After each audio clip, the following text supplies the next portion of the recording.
Bismillahirrahmanirrahim. Assalamualaikum warahmatullahi wabarakatuh. Alhamdulillah.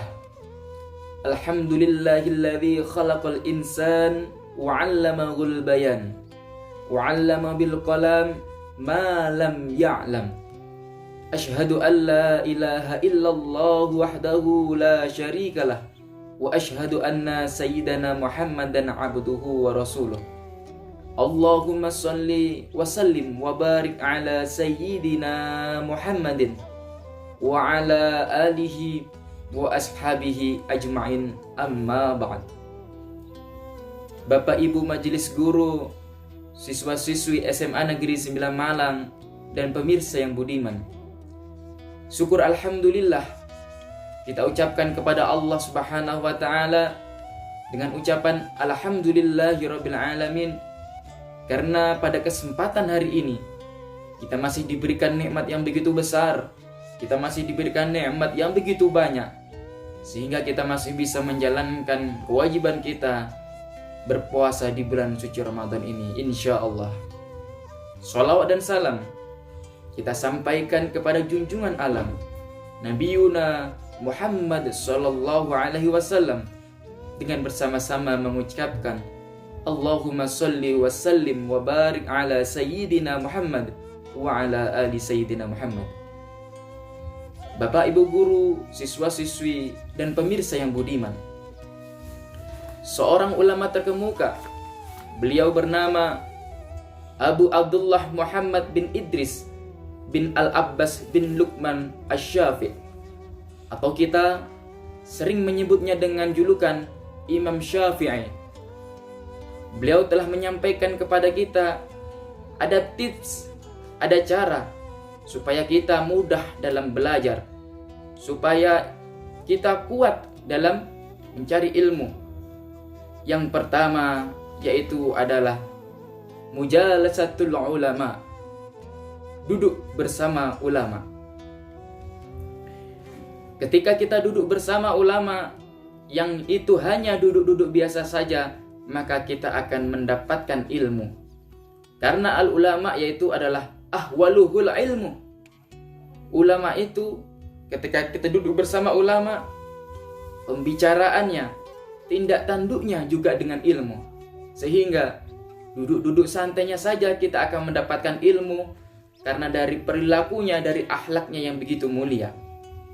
Oleh sebab itu, maka anak-anakku, seringlah bergaulah dengan bapak ibu guru, ataupun mungkin bergaul dengan para alim ulama, agar mendapatkan ilmu yang manfaat. Kemudian Imam Syafi'i mengatakan yang kedua yaitu adalah mujalasatul sholihin, duduk bersama orang-orang soleh. Bukankah ketika kita sholat 5 waktu kita sudah meminta petunjuk kepada Allah, minimal doa ini kita ucapkan 17 kali dalam sehari semalam. Ihdinas siratal mustaqim. Ya, tunjukkanlah kami ke jalan yang lurus. Jalan yang lurus yaitu adalah jalan yang ditempuh para nabiyin, wasaddiqin, wassalihin, ya, wasyuhada, wassalihin. Jalan yang lurus ini adalah jalan yang ditempuh para nabi, para orang soleh, para orang-orang siddiq, orang-orang yang benar, dan orang-orang yang as-solihin. Oleh sebab itu, ketika kita duduk bersama orang-orang yang soleh, maka hati ini akan bersih insya Allah. Pikiran ini akan jernih, sehingga materi-materi yang diberikan oleh bapak ibu guru akan mudah kita cerna, akan mudah masuk dalam diri kita, hati kita. Tips yang ketiga yang diberikan oleh Imam Syafi'i yaitu adalah watarkul kalami fi ma la yahdi, meninggalkan ucapan-ucapan yang kurang ada manfaatnya. Ketika kita duduk bersama orang-orang, ya, para orang-orang yang ahli ghibah, maka kita akan suka menghibah. Maka kita duduklah bersama para alim, para ulama, para kiai, para ustadz, para orang-orang soleh, insya Allah hal-hal yang disampaikan bernilai dengan ibadah, yang disampaikan berkaitan dengan ilmu, sehingga kita tidak lagi sibuk untuk membicarakan aib orang lain. Para hadirin, siswa-siswi yang dirahmati oleh Allah Subhanahu wa taala. Kemudian suatu ketika Imam Syafi'i ini telah bertanya kepada gurunya, "Syakautu ila waqi'in su'al hifzi." Imam Syafi'i suatu ketika bertanya kepada gurunya, yaitu Imam Waqi', "Wahai guruku, kenapa diriku ini sulit sekali untuk menghafal Al-Quran, menghafal pelajaran, sulit sekali." Fa arsyadani ila tarkil ma'ashi. Kemudian Imam Waqi' menyampaikan pesan kepada Imam Syafi'i untuk meninggalkan maksiat. Bi annal ilma nurun, karena sesungguhnya ilmu itu adalah cahaya. Wa nurullahi la yuhda lil 'asi, dan sesungguhnya cahaya Allah itu, ilmu Allah itu tidak akan masuk ke dalam hati jika hati ini masih kotor, jika hati ini masih ada rasa benci, jika hati ini masih ada rasa penyakit hati. Maka macam-macam penyakit hati itu banyak sekali, wahai hadirin.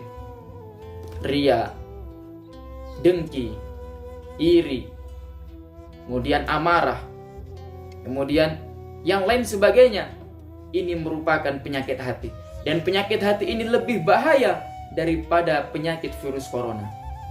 Karena penyakit hati ini berbeda dengan penyakit yang lohir, berbeda dengan penyakit yang kelihatan. Kalau mungkin sakit virus corona bisa kita obatin, jelas obatnya harus makan makanan yang sehat, minum vitamin C, olahraga yang sering supaya keringat keluar. Ini jelas obatnya. Tetapi jika penyakit hati, yang dibahayakan adalah tidak tahu obatnya apa. Dan yang lebih bahaya lagi, orang yang sakit tidak sadar bahwasanya ia telah sakit. Padahal yang namanya sakit, iri hati, dengki, dan semuanya itu penyakit yang sangat bahaya, penyakit akut yang jika tidak cepat diobatin akan bisa menghancurkan orang itu sendiri. Ma'asyiral muslimin, Bapak Ibu guru, siswa-siswi yang dirahmati oleh Allah Subhanahu wa taala. Oleh karena sebab itu, marilah kita bersama-sama mulai saat ini kita bergaul dengan orang-orang yang berilmu. Kita bergaul dengan orang-orang yang soleh, agar supaya kita ini mendapatkan ilmu yang manfaat, supaya kita ini bisa mendapatkan manfaat dari beliaunya, supaya kita mendapatkan barokah dari orang-orang yang berilmu, orang-orang soleh ini. Terlebih di bulan suci Ramadan ini, mari kita perbanyak duduk bersama ahli ilmu, ahli solehin. Ya, kita duduk di majelis-majelis ilmu, di majelis-majelis tadarus Al-Quran, supaya kita mengurangi duduk-duduk yang kurang manfaat. Karena kalau duduk-duduk yang kurang manfaat, takutnya nanti ada hal-hal yang makruh, ada hal-hal yang haram yang akan kita lakukan.